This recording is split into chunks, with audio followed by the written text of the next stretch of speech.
It's not possible to overstate the magnitude of the existential threat that faces Israel and the Jewish people at this time. And this is not just a conflict between Hamas and Israel, that's a piece of it. But there's a much bigger conflict going on, there's a much bigger battle going on. And that is a war of cultures between secular liberalism, Islam, and Judaism. Because you see, there's a new brand of anti-Semitism that we're dealing with at the moment, one perpetrated by the left, instead of perhaps when one would be more used to it coming from the extreme right. And this form of anti-Semitism is disguised in a cloak of respectability, of freedom and democracy. The target, of course, is not the Jewish people. That wouldn't be cool at all. The target is that genocidal apartheid state of Israel. And so the anti-Semites become the liberal people concerned about the victims of the aggressive Jewish nation. And here's why this is so important, because secular liberalism, like Christianity, which came before it and from which it stemmed, is a maternal culture. Just think of the talk of male toxicity.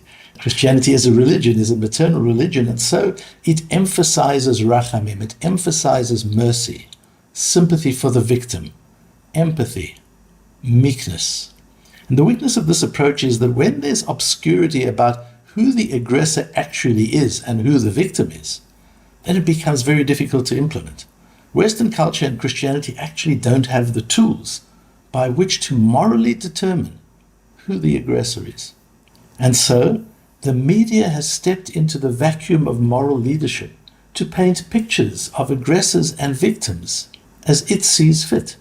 And then the West's floodgates of sympathy pour out to the victim that the media has identified without any morally rigorous analysis of who really is victim and who is aggressor. Islam, on the other hand, is a paternal religion, one that is all focused on din, on justice. Anyone seen by them to be an enemy of Islam, whether real or perceived, needs to be eradicated without mercy, because there is no rachamim in Islam. But they understand the West, they understand Christianity, and they know that all they need to do is paint a picture of victimhood in the minds and hearts of the West through the media, and paint the Jewish people into aggressors, and the West will do their work for them. So what can we do about this apart from teshuvah, utfilah, utzdaka v'chesed, improving ourselves, repairing society, davening, praying, tzedakah, being philanthropic for the needs that we're confronting at the moment, and doing chesed, kindness, one to another? What else can we do? So we need to understand that as Jews, we're in the unique position where we have both din and rachamim. We have chesed and gevurah, kindness and power and strength. We have a God who is both Avinu and Malkeinu. He is our loving Father, but He's also our demanding King. And we resolve the polarity of these forces with the dimension of Tiferet.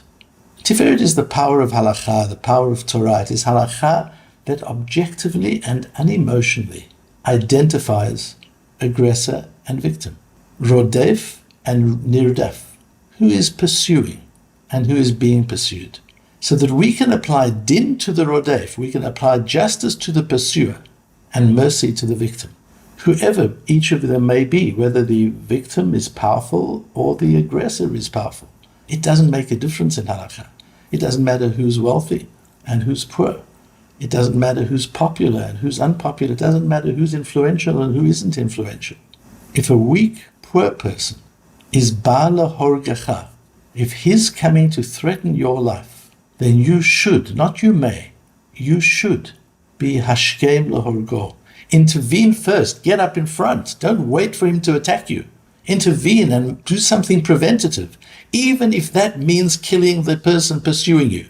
If you know for sure that somebody is setting out to destroy you, if you know for sure that somebody is setting out to kill you or to kill your family, don't wait until he's done it and then look for revenge. Intervene beforehand. That is the fundamental moral principle and halachic principle that we need to deal with in the circumstance. If somebody is out to kill you, and that's clear and stated, kill him first, without mercy. But of course we have to be sure that the person is intentional on killing. First thing we need to do in this battle ahead of us is to maintain moral clarity. This might sound easy, but it isn't. And it's going to get harder and harder because we're living in an insane world that is totally morally confused.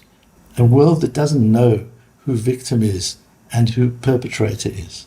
A world that can't tell the difference between right and wrong, truth and falsehood. Can't even tell the difference between male and female, for goodness sake.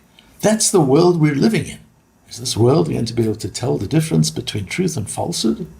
If you believe the Jews have a right to existence and to a land of their own in Eretz Israel, in Israel, and if you know that there are forces in the world whose stated objective is to drive the Jews from Israel and murder them wherever they are, then don't entertain thoughts of proportionality and fairness.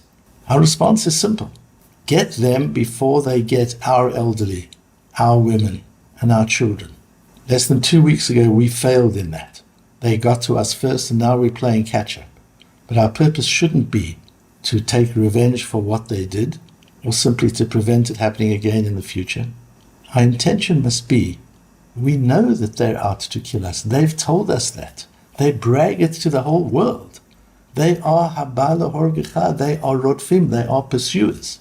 We need to know that we have one job, and that is to eradicate them before they can do any more damage.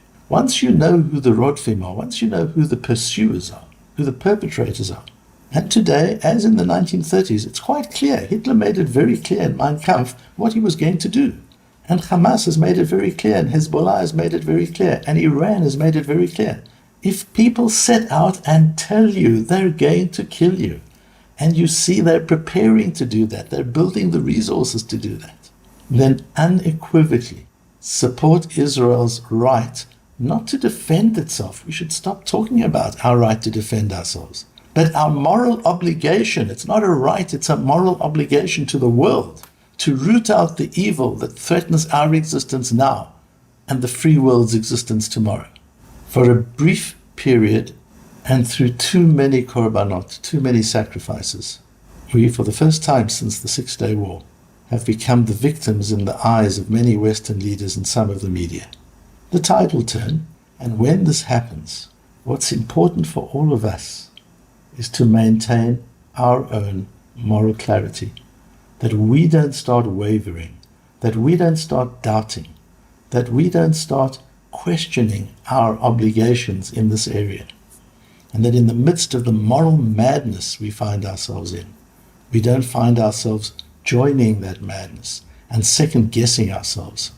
I appeal to all of us to teach moral clarity al-pi Torah, to teach the Torah's moral clarity. Learn it from your rabbonim, learn it from your rabbis, from your talmidei chachamim. Learn moral clarity. Get it, understand it, and teach it. Teach it to your children, spread it in the public domain, and challenge moral cowardice and confusion wherever you find it. We must challenge it not only because we might just change other people's minds. We must challenge moral confusion so that it doesn't infect our minds. And there are two caveats to this that we need to be conscious of, and that is, this is not about hatred. We've never been commanded to hate anybody, not even Amalek. We're commanded to destroy Amalek. It's not from a place of hatred. It's not even from a place of anger. It's from a place of moral duty. Just as we need to build virtue in the world, build righteousness in the world. Part of building righteousness is eradicating evil. You can't do one without the other. You cannot have chesed if there's no gvura. You cannot have rachamim if there is no din. You need them both. That's the tiferet. That's the completion of the idea, is that in order to have virtue, you need to eradicate evil. In order to have righteousness, you need to eradicate wrong. We're commanded to protect the innocent by destroying evil. This is not about hating Arabs or even hating Hamas for that matter. This is much bigger than that. This is about loving each other. This is about loving Am Yisrael, loving the Jewish people, loving Israel. It is about annihilating the evil and doing so with moral clarity about who is the Rodef and who is the Nirdaf, who is the perpetrator and who is the victim. And as we carry on hearing in the media over and over and over again accusations that Israel is the perpetrator, to stay steadfast in our moral clarity, in our halachic clarity, of what constitutes a perpetrator and what constitutes a victim. And the second caveat is that while we do this, we maintain our humanity in everything we do. We go over and beyond in the love and care that we show each other and the gratitude to all who support us, irrespective of whether they align with our hashkafot, with our worldviews, or they don't. It's important that if we're secular soldiers on the front, we recognize that the religious people who may not even be active in the army, but are davening and praying and involved in the chesed, and the kindness and the charity that makes this effort possible and makes it great, to understand that they too play a part and to be grateful to them. And of course, in the religious community, whether it's the extreme religious community, the Haredi community, or the national religious community, for us to be deeply grateful to every soldier and every person who's playing a part in defending us, and to show only kindness and caring to everybody. We came out of a period before this when there was such pirud in the Jewish people, there was such ripping apart, there was such separateness, there was such conflict in the Jewish people. And now, due to the shake-up we got on Simchat Torah, at least we're not experiencing that. It's our responsibility to be metakein the pirud, to correct and repair that tearing of the fabric of Israeli society, and to do it not only now while we're struggling for our existence and fighting a battle, but to make sure that we keep that going thereafter as well.